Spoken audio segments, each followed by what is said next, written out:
I have a video I want to share with you guys. It's about an actor in Hollywood. His name is Alan Ritchson. He plays the role of Jack Reacher, the TV series. I actually grown to like that series, and I think he's a pretty good actor. This clip I'm about to share with you guys is a brief story of what his life has been like and what he experienced and what brought him closer to God. Let's jump right in.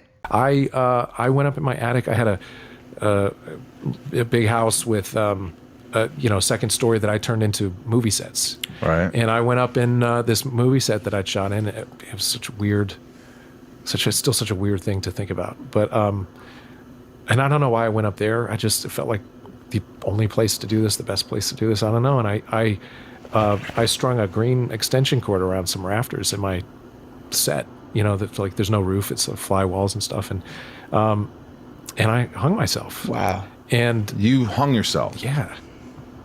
Yeah, and it's still hard to think about the fact that like I would do something like that to myself, especially with kids.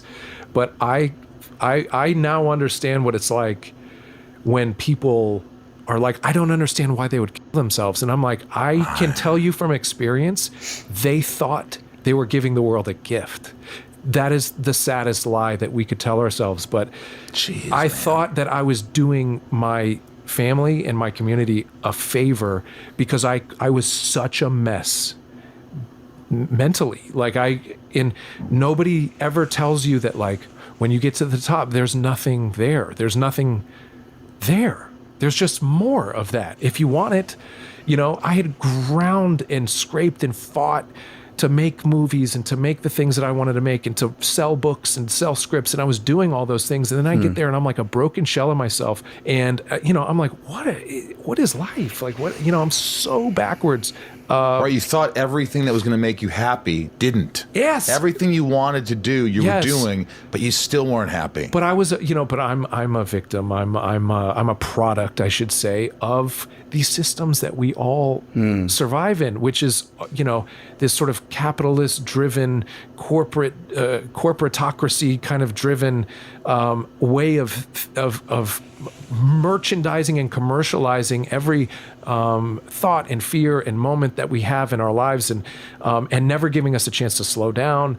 And when I was able to, I was on my way out, and I saw my kids, and I saw them grown up, and you really saw that? Yes, I did, and I saw them asking me just like a mature grown adult would say something very calmly without emotion, like, please don't do this. It was such a startling image that, them saying, we need you, that I climbed up out of that. I pulled myself up and I got out of that. And was it hard to get out of that? I mean, thank God I work out, because I mean, if I didn't, you wouldn't have the strength to get out. Do it, but I did. And so I got up there, and did you just get hysterical after that? Yeah. Just like kind of lost your mind for a second? Yeah, like, this is where I am? What is wrong? And this is after a good year. This is after making tons of money. This is after accomplishing all the goals. How can that be? Like, that's not something we talk about.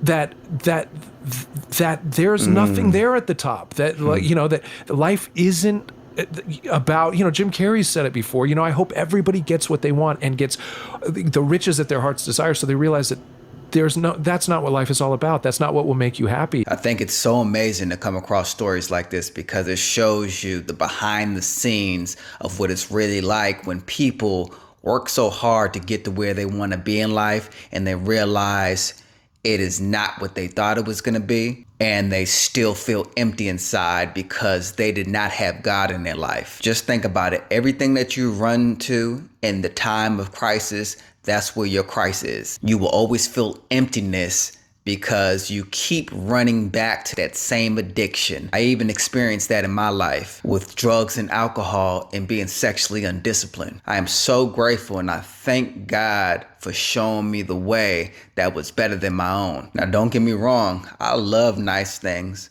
I love taking trips. I love buying stuff. But all of those things should come second to God. Everything else was just a plus to me. And I feel so much better living my life that way. So if you've been feeling lost, feeling empty inside, that's because God is not a part of your life. Work towards building a relationship with God and know who He is. And I promise you, life will feel so much better and rewarding because you will also learn to appreciate life and all the things that you take for granted, like waking up every morning, like breathing, like walking, looking at other people's lives that are not doing so well and being grateful for what you have and that things could be worse. Overall, I think this is to recognize that this is not the only life you need to be worried about, and know that there's something after this and something better that's on the way. And I believe that's the kingdom of God. If you got anything from this video, please like, share it with somebody that needs to hear this. I'll catch you on the next one.